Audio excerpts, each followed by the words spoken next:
Hi, I'm Tom Cleese, and this is the OnCampus College Planning Podcast, where we talk about everything college admissions from curriculum choices to planning your major to finding some great value colleges to standardized testing.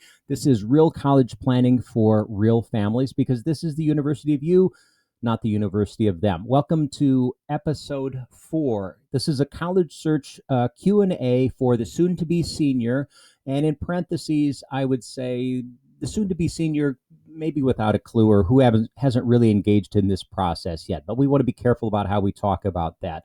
So I'm going to be talking very briefly, and that's a little bit different for me. And I'm going to be using my notes a little bit more. I mean, this is only episode number 4. I'm getting used to this a little bit. You can now follow us we are on Spotify, we're on Apple, iTunes, Stitcher, all of those kinds of things. We're out there. We're blowing it up. So whether you're watching me or whether you're listening, I'm just glad you're here. And I'm going to look at my notes a little bit more because a lot of you are just going to be listening, so you don't know what I'm looking at. Anyways, I tend to get really excited about these topics. I'm really excited about college planning, and I tend to forget what I was really supposed to say, and I go down rabbit holes and things like that. So I'm going to try to stick to the script a little bit more. So let's imagine that either you or you have a soon-to-be senior, a rising senior. So you're just wrapping up junior year, maybe you've finished junior year a week or two ago. You're kind of getting into the rhythm of summer. I got a job. I've got some sports camps. I'm going on vacation. We're going up to the cottage. All of those kinds of things. And there's this nagging feeling of I don't really know where I'm going to go to college yet, or I haven't really been on many campus tours because so many places were shut down. So I'm going to give you 4 real common questions, and then I'm going to respond to those. So the questions are, if you were a senior or a parent of a senior, what might you be asking about college search right now and finding the right colleges? So the first one is just, well, how do I know if it's the right college for me? And I'm going to read that one again, and I'm going to emphasize the word that I want to really speak to. How do I know if it's the right college for me? So here's what I want you to take away from this. The goal of your college search is not to pick the one perfect college. You might have something in mind. Maybe it's a college that you just found out about. Maybe you've been researching it. Maybe it's the one you've always wanted to go to all of your life for a lot of reasons.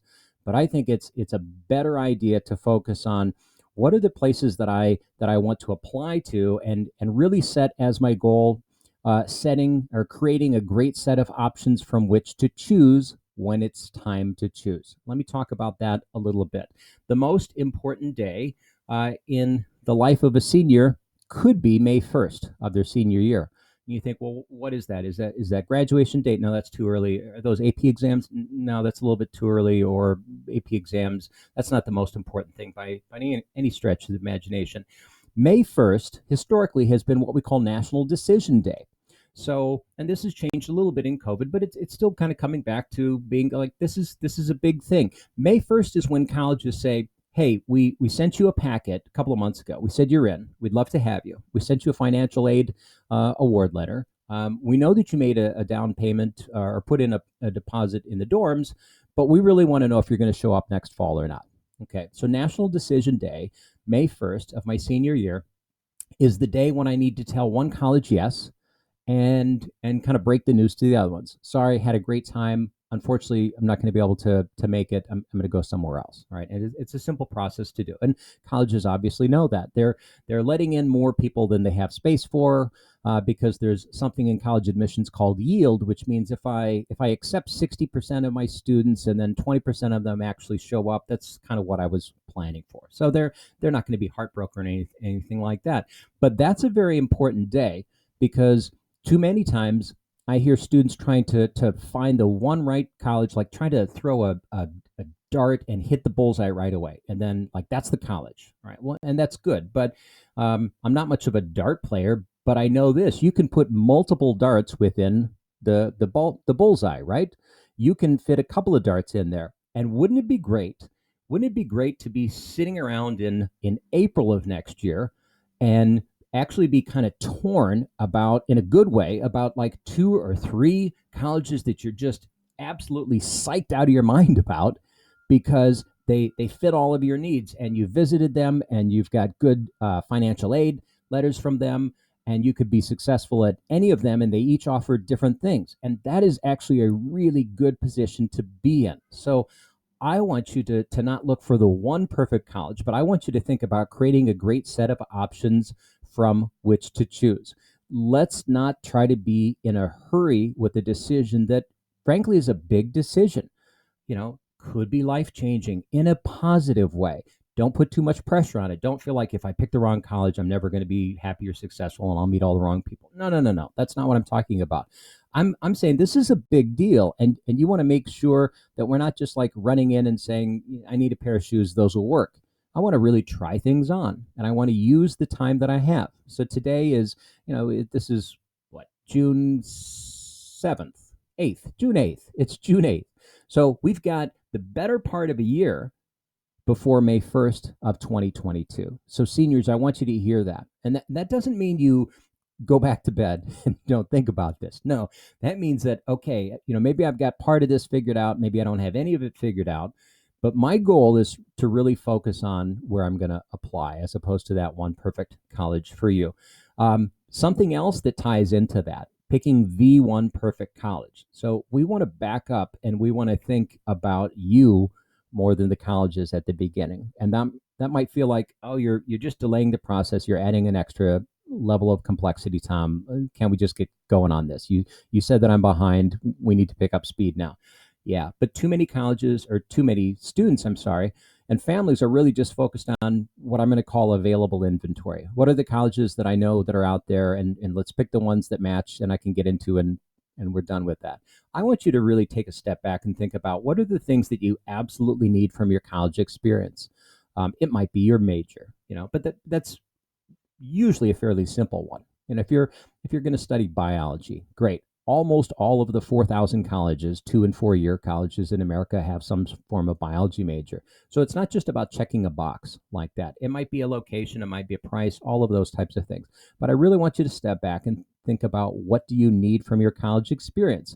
And that goes beyond, to me, that goes beyond just the academics, into thinking about the social, emotional, all of the aspects of that. Now, I don't want to put those things in front of the academics. In the end, you're going to college to learn some things, to get a degree, to hopefully build a professional life. So I always want to come back to the classroom and focus on those things as top priority. But there are a number of things. College doesn't exist within a vacuum, and there are a number of things that you need to think about.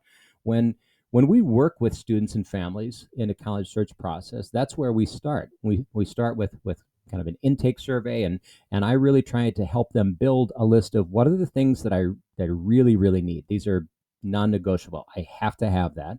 And then what are the things that I want? And what are the things that, frankly, I really don't care if I have or not? It's like, I don't care if I have that. And are there any things that I absolutely do not want? Maybe I don't want to be in a big city. Maybe I don't want to be in a small town. Maybe those types of things. And so we need to look at the needs, the wants, the don't needs, and the don't wants. And ideally, if you can take those and kind of condense them and morph them into a number one thing. I'll give you an example. My number one thing is I'm looking for a killer sociology program that helps me get into one of the top sociology grad programs. That's it. Like, if that's my number one thing, then it becomes kind of easy to look for that. Now, I don't know what killer means in terms of a sociology program, but I'm projecting what a 17-year-old might say.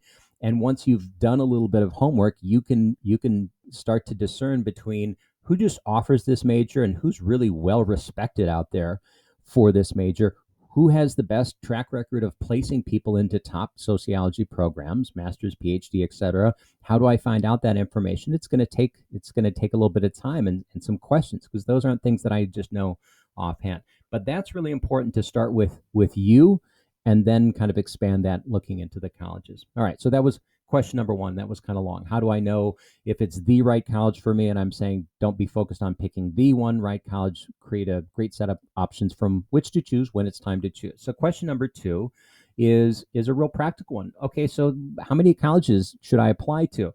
And I often talk about your shopping cart. All right, I was talking with a family with a couple of soon-to-be sophomores. last night. And those kids, I mean, they just finished up their freshman year, and mom and dad are bringing them in to meet with Tom and Stephanie to talk about colleges and recruiting for college athletics and all this kind of stuff. And the kids look like deer in the headlights type of thing, because they're like, I have no idea. I'm 15. Like I have no idea. So we were trying to just kind of take it down a notch and encourage them to start, just poking around college websites and things like that. But people are often, focused on, well, how many colleges is a good number to apply to? And that really comes back to several factors. It comes down to thinking about college admissions kind of like a funnel. And what I mean by that is you're going to apply to some schools, and you're going to get into some or fewer. You won't get into more colleges than you apply to. The list is going to be smaller, or at least equal to that.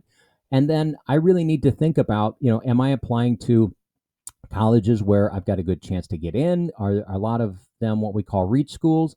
And so let's think about reach and target and safety. And those are common terms, and different people use different terms, and they're just kind of made up names. There is no, something on a college website doesn't say this is a reach school for you. But a target school, let's use that as an example. I've got a 3.7 GPA and a 24 ACT, and if I look up some data about a college, I figure out that I'm just a little bit above their average GPA for first-time freshmen, and I'm right kind of in the middle. They've got an ACT middle 50% range of 22 to 27, and I've got a 24. Yeah, I'm kind of right in those numbers. So that'd be a target school for me. I'm not at the top. I'm not at the bottom. I'm kind of in the middle. That's a decent example of a target school. They may say no for whatever reason, or they may say yes, but I feel like I've got a better than 50% chance of getting in. A reach school is a school where statistically, even if I'm a wonderful person and I've done amazing things, and my mom thinks I'm the best kid ever, it's a college that, they don't accept a lot of students. And it might be an extreme example like Stanford or the Ivy League or places like that accept, 5, 6, 7% of students, really, really small numbers. Or it might be a place that accepts, 20 or even 30%.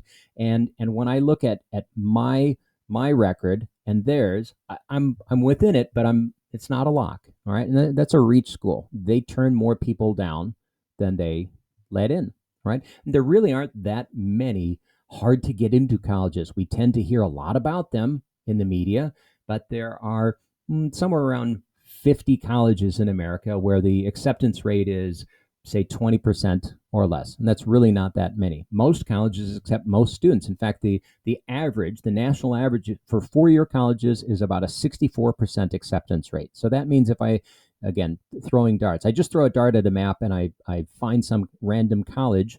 I've got about a 2/3 chance of getting into that college. That's 64% acceptance rate. So if we back up and think about this funnel idea, I need to think about the shape of my pyramid. And this is another high school guidance counselor term, and you see these things on their walls, and it's a helpful visual. So I'm doing a podcast, so I'll describe what this looks like. Well, just imagine a pyramid, obviously, and then at the bottom, the word safety is there, and that's sort of like a foundation for the pyramid, and then target in the middle, and then reach up at the top.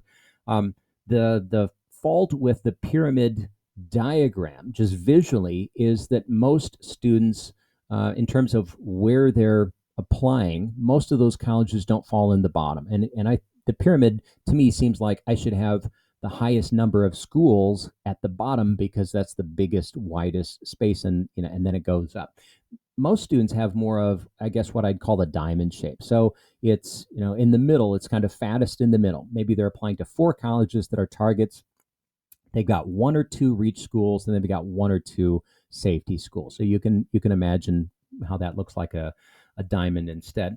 Some students who are, maybe they're real high achievers in school, they have what we might call an inverted pyramid. And an inverted pyramid, what's going on with all the pyramids and stuff? An inverted pyramid means that I'm applying to a lot of hard to get into colleges, and I may have trouble finding a suitable safety college. And if that's the issue for you, you need to go back and listen to episode 3, which is all about really paying attention to the safety schools and how to do that very, very well. So the number of colleges that you're going to apply to can really vary. 5 to 8 is a common number, but you don't have to apply to 5 or 8. That's just a number.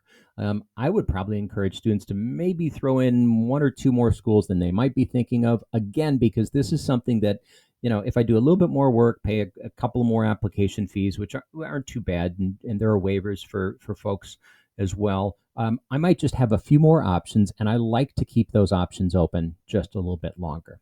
So then maybe the next question number 3 is, yeah, but there are thousands of colleges. Where do I start? Well, this one's fairly simple. I would say start local and start with what you know. Okay. And I'm a big fan of expanding your search, and I'm going to talk about that in just a second. But you need to understand that about 70% of first-time freshmen attend a 4-year college within about 100 miles of their home. Okay. And they do that for a lot of reasons. Maybe, in-state public tuition, familiarity. I want to be close to friends and family, and those are fine. And again, that needs to come back to your needs, wants, don't want type of list, what we call the college University of U matrix.